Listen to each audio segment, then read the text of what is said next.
Shalom. Before we begin, I want to draw your attention to something you already know but may not have named yet.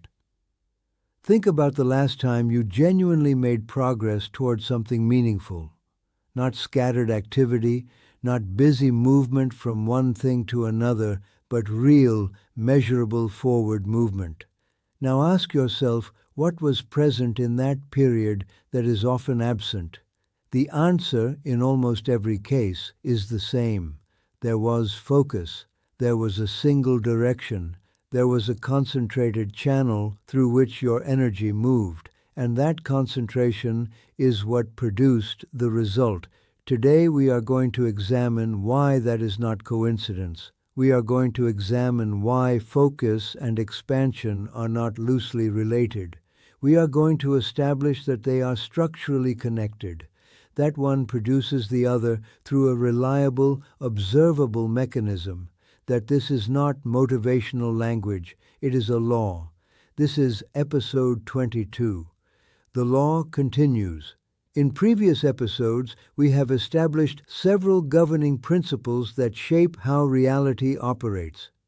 We examined how structure determines outcome, how position determines growth, how consistency determines direction, how leverage determines scale, how constraint creates power, how sequence determines success, how position determines access. Each of these principles revealed something consistent. Reality operates according to structural laws, and when you understand the laws, you can work with them. When you ignore them, the laws continue operating regardless. Today, we add the next law to that architecture. Focus determines expansion. Let us begin where every serious examination of creation must begin, with the nature of light. When light travels in all directions simultaneously, it illuminates. This is useful. You can see the room. You can navigate. You are not in darkness. But illumination is not concentration. Illumination distributes energy across a wide area. And distributed energy, while present, does not build. It does not penetrate.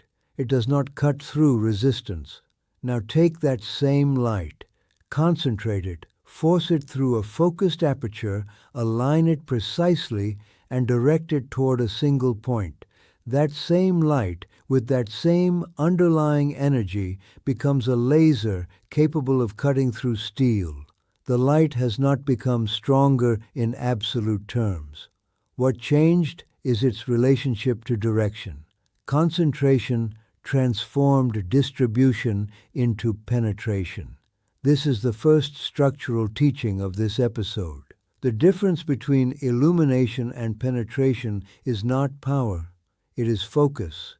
And this is exactly what separates people who are active from people who are building. Both are expending energy, but only one is concentrating it toward expansion.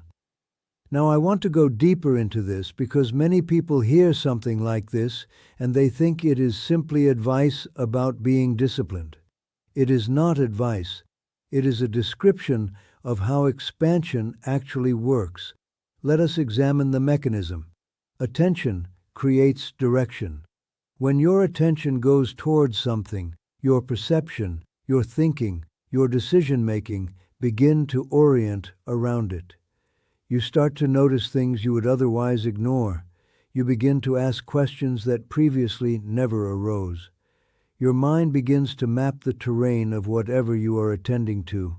This is not metaphysics. This is observable cognitive reality. Attention is the first cause in the chain of expansion.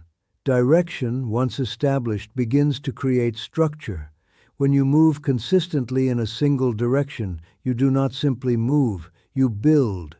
A path develops, a framework emerges, habits form that serve that direction, knowledge accumulates that supports it, relationships develop that align with it. The structure does not appear instantly, it accumulates over time, and it accumulates precisely because direction has been maintained. Then structure enables expansion.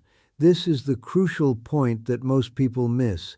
Expansion does not happen first, Expansion happens because structure has been built, and structure is only built when direction has been sustained, and direction is only sustained when attention has been concentrated. The sequence is fixed.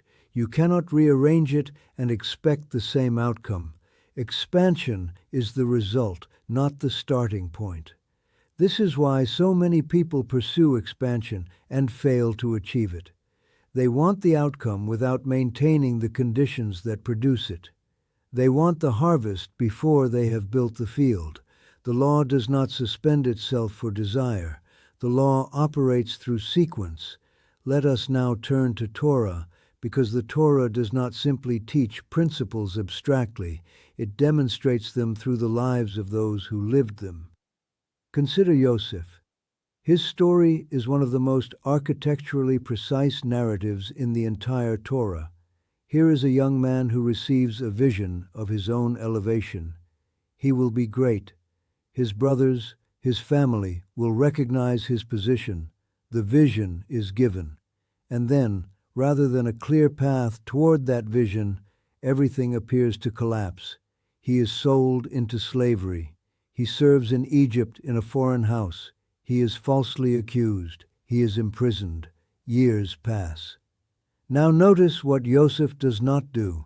He does not abandon his direction. He does not scatter his attention across grievances, despair, and bitterness. Though all of those would be understandable responses, he remains focused. In Potiphar's house, he applies himself with such concentrated excellence that he is given responsibility over everything. In prison, he applies himself with the same concentrated attention. And again he rises to trusted authority within that confined space. He maintains his capacity to interpret, to understand, to serve with precision. What is Yosef building through all of this? He is building structure. He is developing administrative skill, the ability to manage complexity, the ability to read situations with accuracy, the ability to earn trust in difficult environments.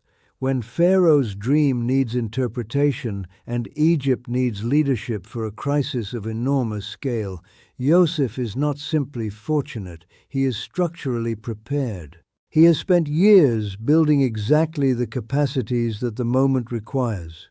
The expansion that appears sudden, the elevation from prisoner to second in command over all of Egypt, is not sudden at all. It is the outcome of sustained focus over an extended period. The focus built the structure. The structure made the expansion possible. The expansion arrived when the structure was complete. This is what the Torah is showing you. Yosef did not expand in spite of the difficult years. He expanded because of them, because he used them to build rather than to scatter. Now, consider Moshe. When Moshe encounters the burning bush and receives his mandate, he is 80 years old. The 40 years in the wilderness of Midian, tending flocks, living in obscurity, are often read as a period of waiting, but examine it more carefully. It was a period of focused formation. Moshe, who grew up in Pharaoh's palace with all the power and exposure that entails, was not yet structurally ready for the task of leading an entire nation through a wilderness of unprecedented spiritual and logistical complexity. He needed a different kind of formation: patience, observation, humility, the capacity to attend to small things with the same seriousness as large ones. When Moshe finally leads, he exhibits a quality that is remarkable given what he is navigating: clarity of direction.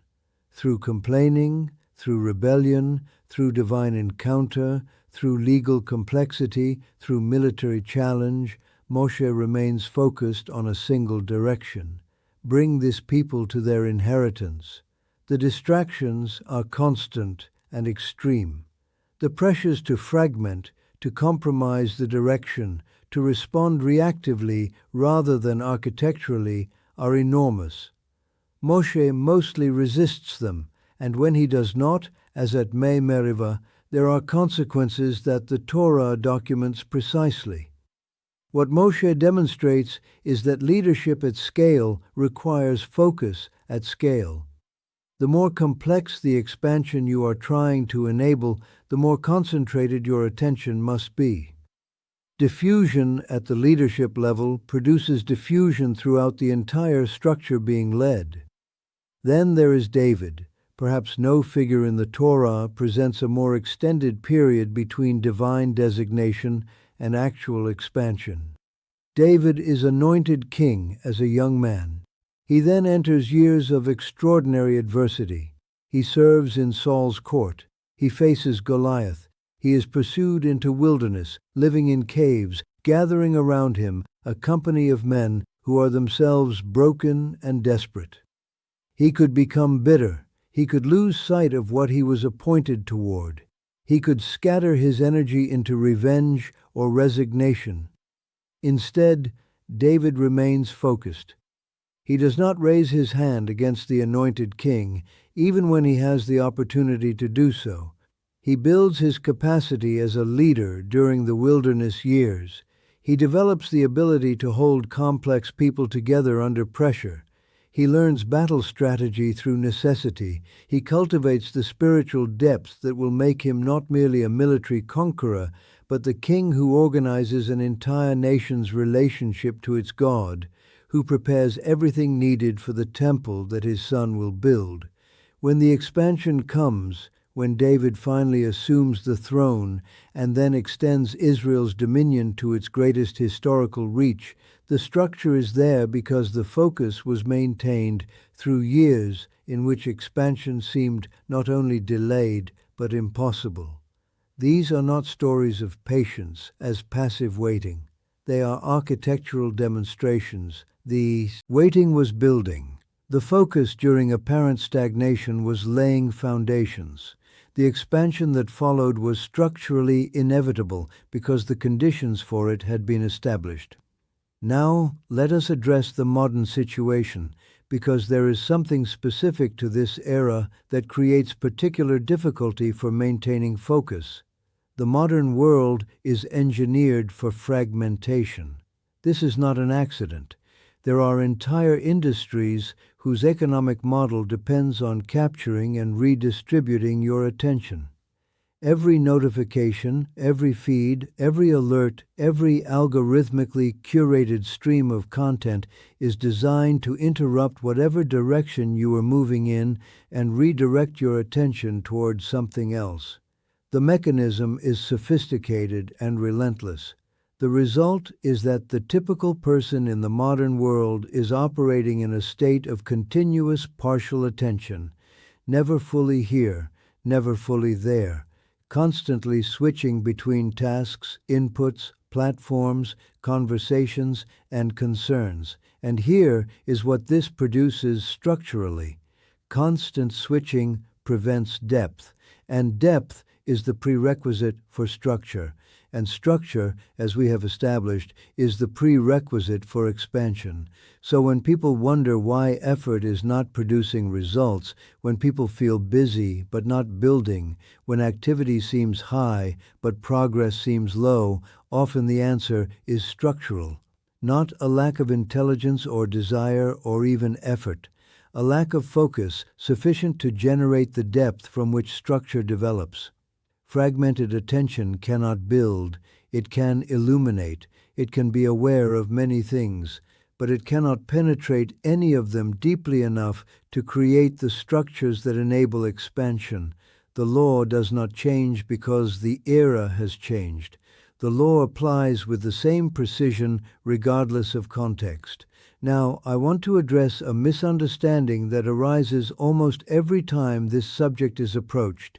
People hear focus and they hear restriction, they hear limitation, they hear reduction of possibility, and this misunderstanding is worth dismantling carefully, because it is exactly this misunderstanding that causes people to resist the principle they most need to apply.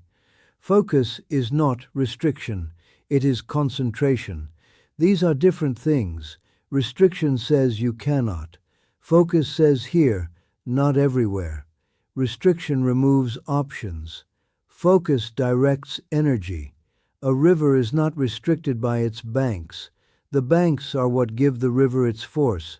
Remove the banks, and you do not have more river. You have a swamp.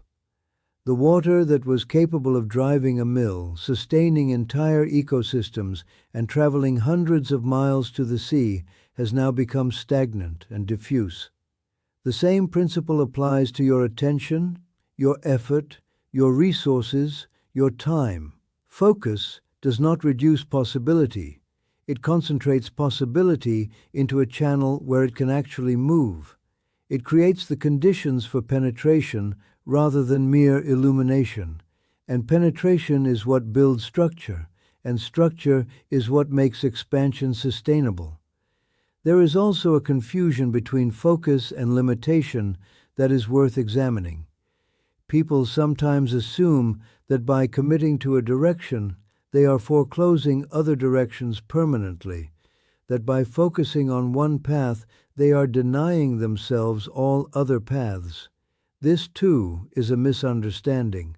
The person who achieves mastery in one area does not then find themselves permanently prevented from other pursuits. The person who builds one business well does not then find expansion into adjacent areas impossible. In fact, the opposite is generally true. Depth in one area creates transferable structure. The discipline, the capacity for sustained attention, the ability to build through difficulty, all of these develop in the focused pursuit and then become available for other applications. Focus does not make you smaller. It makes you structurally capable of becoming larger than you would have been through diffusion. Let us examine this through practical terrain. Consider mastery of a craft. Whether it is a musician, a surgeon, an architect, a scholar, a craftsman, the path to mastery has the same structural shape in every case. It requires sustained, concentrated attention over time, not casual exposure, not broad sampling, deep, repeated, focused engagement with the specific domain of the craft. What happens through this process? Structure develops. The practitioner internalizes patterns that are invisible to the untrained observer. Their perception of the domain becomes finer and more precise. Their ability to work within the domain expands continuously. The expansion of their capacity is directly proportional to the depth of their focus. You cannot achieve this through parallel pursuit of 10 crafts simultaneously. You can achieve basic exposure. You can achieve surface-level competence in multiple areas. But the structural depth that produces genuine mastery, which is to say genuine expansion of capacity, requires the concentrated path. Consider disciplined learning. The student who sits with one text long enough to understand it from multiple angles, who reads the same passage repeatedly until layers of meaning become visible, who builds a framework of understanding through sustained engagement, develops something structurally different from the student who reads broadly and shallowly. The depth creates a framework into which new information organizes itself. The focused learner does not become narrower over time. They become more capable of understanding new things because the structure that depth has built provides a context for integration. Consider business focus.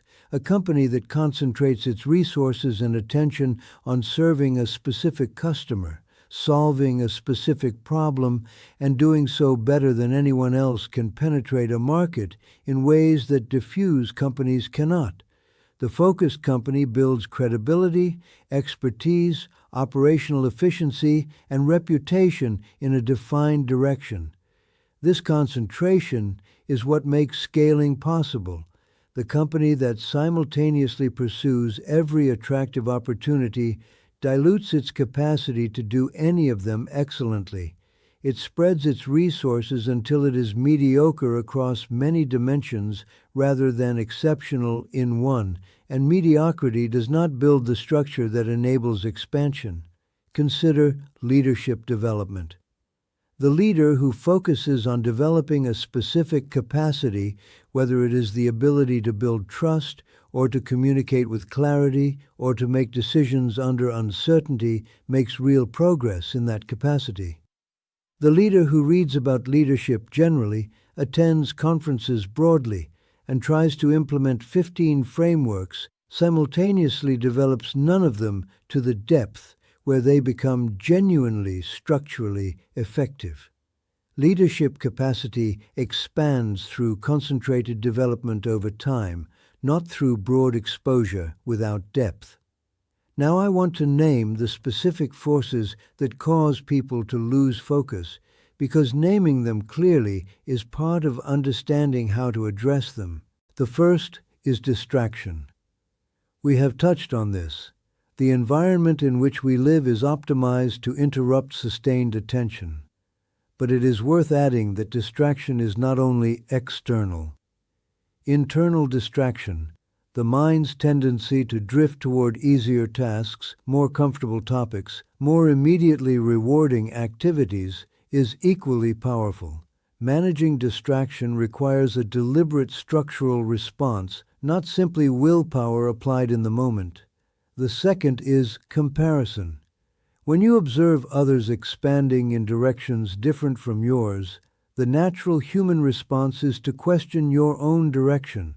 Why am I here when they are there? Why am I building this when they are building that?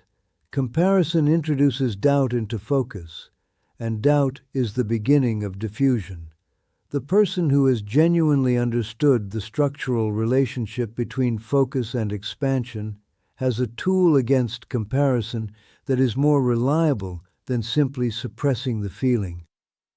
They understand that the person they are comparing themselves to is either building their own structure through their own focus, which is a different building from theirs, or is not building structure at all, in which case there is nothing to envy because the expansion will not be sustainable. The third is impatience.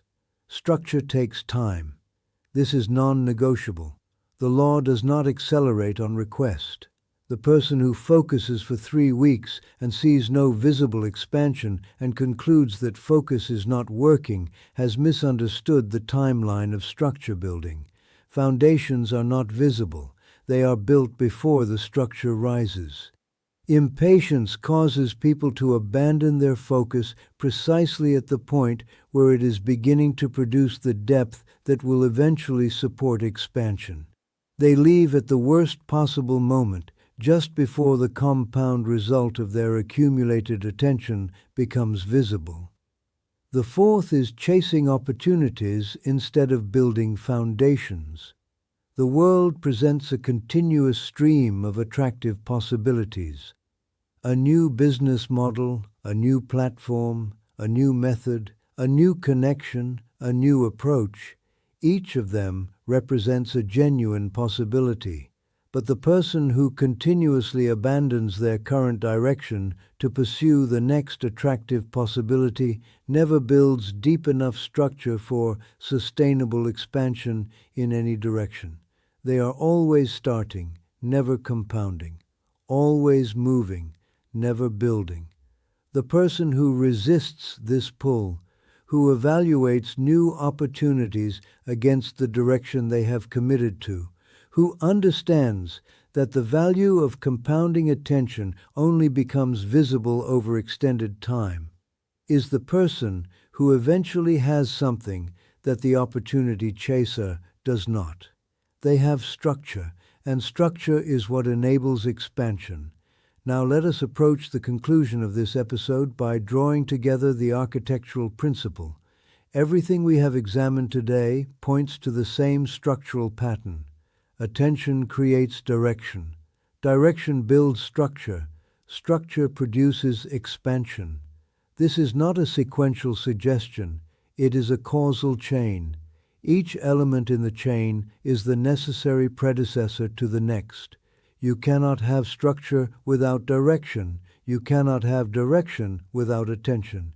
and you cannot have expansion, sustainable, scalable, real expansion, without the structure that direction and attention create over time.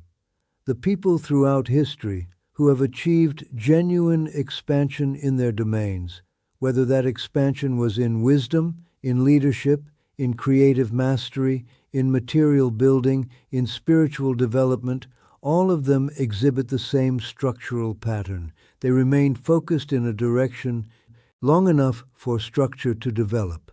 The expansion was the result of the structure.